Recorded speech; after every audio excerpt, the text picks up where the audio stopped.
नमस्कार, मैं हूं विपिन बेबाक। स्वागत है आपका। दिल्ली आबकारी नीति मामले में तिहाड़ जेल में बंद मनीष सिसोदिया ने सोमवार 8 जुलाई को फिर से जमानत के लिए सुप्रीम कोर्ट का दरवाजा खटखटाया है। दिल्ली के पूर्व उप मुख्यमंत्री और आम आदमी पार्टी के नेता मनीष सिसोदिया की तरफ से सीनियर एडवोकेट अभिषेक मनु सिंघवी को कोर्ट में पेश हुए और उन्होंने कोर्ट से जमानत याचिका पर शीघ्र सुनवाई का अनुरोध किया है। इस पर मुख्य न्यायाधीश DY चंद्रचूड़ ने जवाब में ऐसी बात कही जिसने सिसोदिया की जेल से बाहर आने की उम्मीद बढ़ा दी है।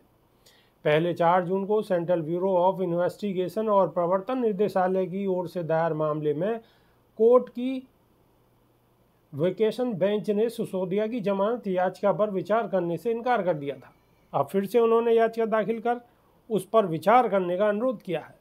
सुप्रीम कोर्ट ने कहा है कि वह सुनवाई के लिए सिसोदिया की याचिका सूचीबद्ध करने पर विचार करेगा। इस दौरान CJI चंद्रचूड़ ने कहा है कि हम देखते हैं, आइए जानते हैं कि सिंघवी और CJI चंद्रचूड़ के बीच क्या बात हुई। अभिषेक मनु सिंघवी ने कोर्ट में दलील दी कि 1.5 साल से मनीष सिसोदिया जेल में है और कोर्ट ने कहा था मामले की सुनवाई पूरी होनी चाहिए, लेकिन हियरिंग अभी तक शुरू नहीं हुई है। उन्होंने कहा कि मनीष सिसोदिया 16 महीने से जेल में है और कोर्ट ने कहा है कि मामले की सुनवाई पूरी हो जानी चाहिए, लेकिन यह अब तक शुरू ही नहीं हुई है। मैंने विशेष अनुमति याचिका SLP दायर की है। उन्होंने कहा कि 3 जुलाई के बाद फिर से याचिका दायर करने की छूट दी थी। अदालत ने सूचीबद्ध करने की छूट दी थी। इस पर मुख्य न्यायाधीश DY चंद्रचूड़ ने कहा है कि क्या आपने ईमेल किया है?